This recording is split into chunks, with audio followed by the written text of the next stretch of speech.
Hello, this is Allison Church.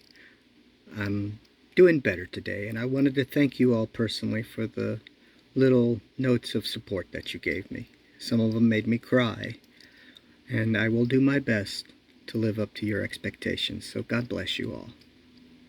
Today I thought I'd talk about two things.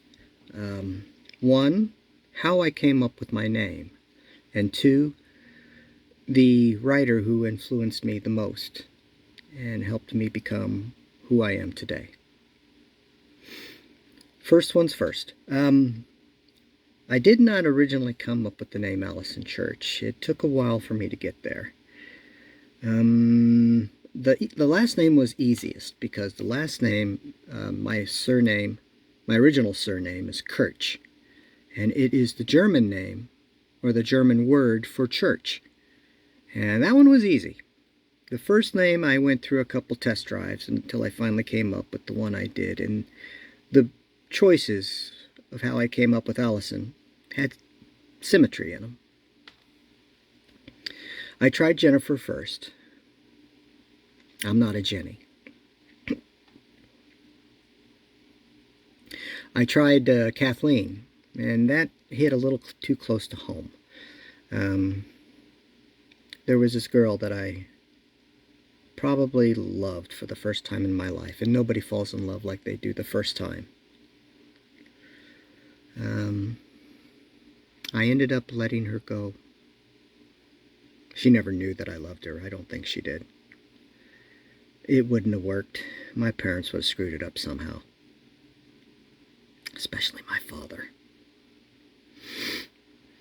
But when I was living in the 1980s, yes, I am that old, there was a particular set of movies that were written by the late, great John Hughes. I think he actually had his finger on the pulse of the teenager back then. I don't know so much now. I mean, my heart warms up when I see that there are still teenagers today who watch his movies, but I don't think they affected anybody as much as they affected us. My favorite movie of his was The Breakfast Club. What I love about that movie is the fact that you can pick anyone from any demographic, and they would identify with at least one of the characters. I was abnormal, go figure, and there were two characters on that movie that I identified with. I liked the genius, played wonderfully by Anthony Michael Hall.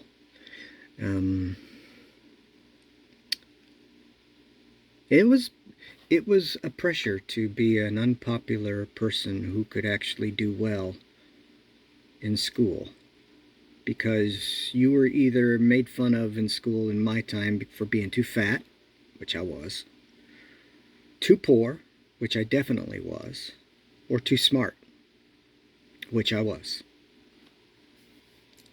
And when he was talking about why he had to be there and about wanting to commit suicide with a flare gun, I digged him. I liked it.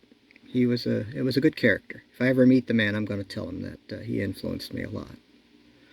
However, where I came up with my last name was in the character that Ali Sheedy played. She played the goth chick, the one that came in and sat poutingly in the back of the room saying really nothing to people. There's one scene that she did that is probably my favorite and also makes everybody remember her character. The one where she's drawing this wonderful picture of a covered bridge. And then she scratches her hair and makes the dandruff fall out onto the picture to make it look like it's snowing. That was so dear to me. I loved it. And her character's name was Allison. And where she captured my heart the most is at the point where everybody was telling what they did to, go to the study hall on that Saturday morning. She looked at everybody and said she did nothing. She had nothing better to do. God, what a wonderful line. Her character actually added something to that movie that was beyond measure. And if I ever meet Miss Sheedy. I'm going to let her know that she's the reason my name is Allison.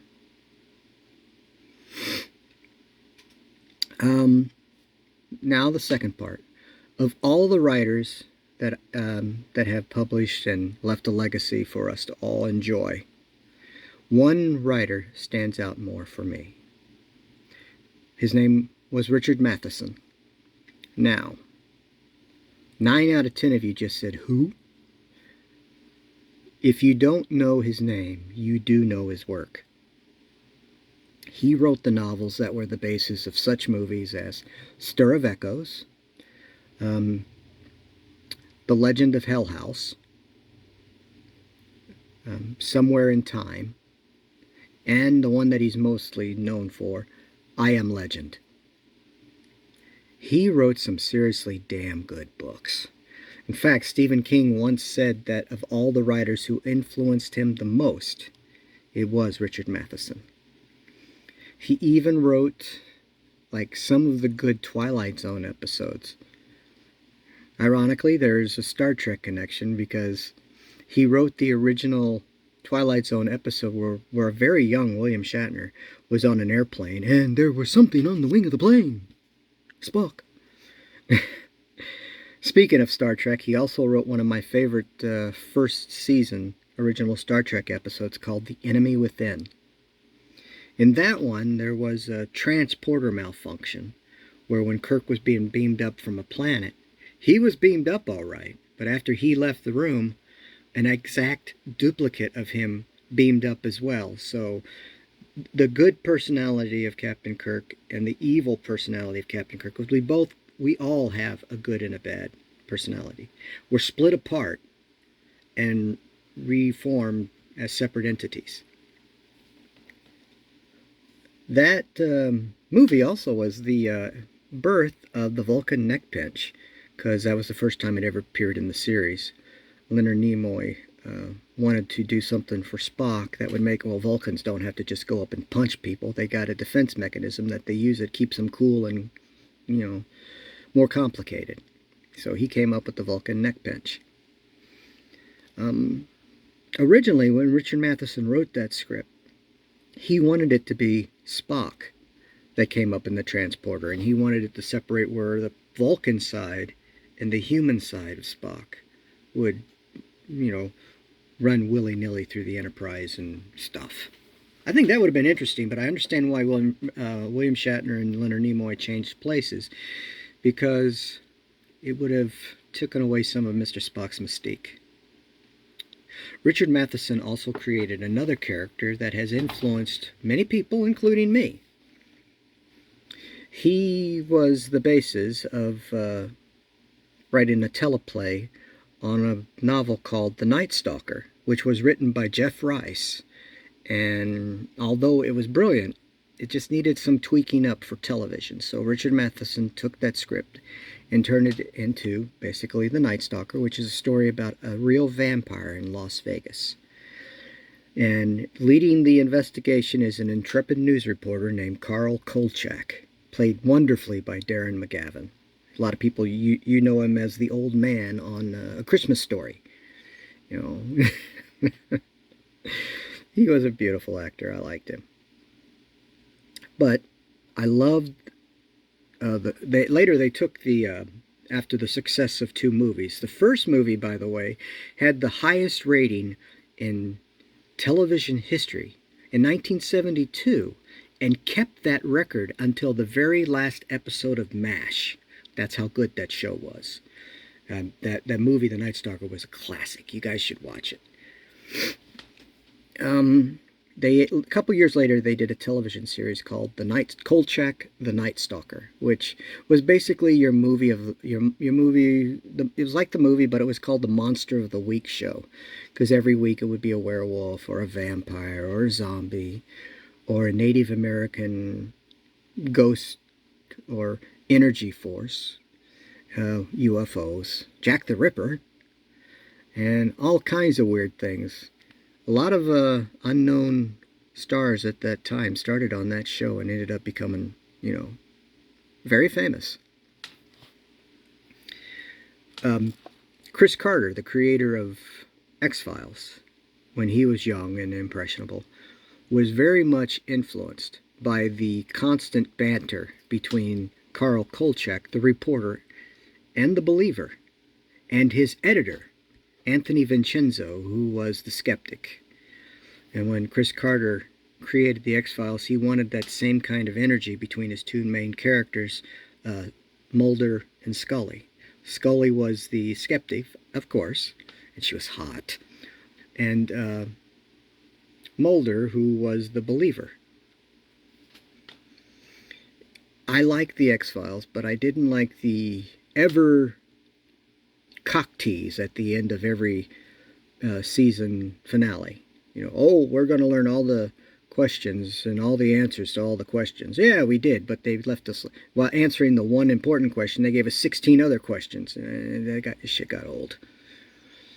I still watch it, though. So there's that, my guilty pleasure. I didn't get a chance to meet Richard Matheson because he passed away a couple years ago. He was 98. He was entitled to die.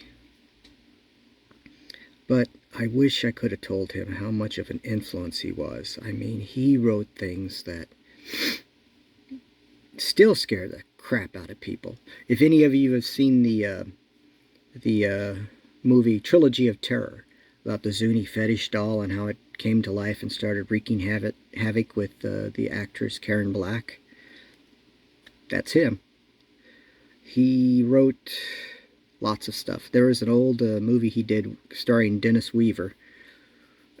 He played this guy that was on a road trip, and he inadvertently cut in front of a truck driver. And through the rest of the movie, this truck driver is doing everything he can to hunt him down and kill him. The name of the movie was called Duel. And it's a brilliant, brilliant camera experiment because there's very little dialogue in the movie. It's all like chase scenes and voiceovers of the main character trying to figure out why this crazy nut is trying to kill him. He just cut in front of him.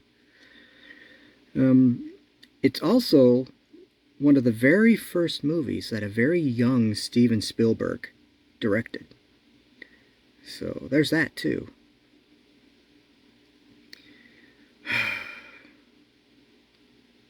Every now and then I do get a little depressed. Most people who live outside the norm of picturesque society aren't really accepted wholeheartedly most of the time, and transgenders stand with that group, even though I try my best to pass. There are a few who, by the sound of my voice, or by the way I walk, because I still sometimes walk like a guy, but there are challenges that we face every day. And any transgender out there who is watching this and would like someone to talk to, I offer myself and volunteer my services to you. I wish there would have been somebody around that could have given me the encouragement I needed when it was time for me to decide who I was. I faced that alone. But I made it through. So I'm going to leave you now. I'm going to try to come up with something more interesting tomorrow. Something full of a little heart and soul. So this is Allison Church, and this has been Allison Through the Looking Glass. God bless you all. Take care, and whatever you do, try to be happy. Goodbye.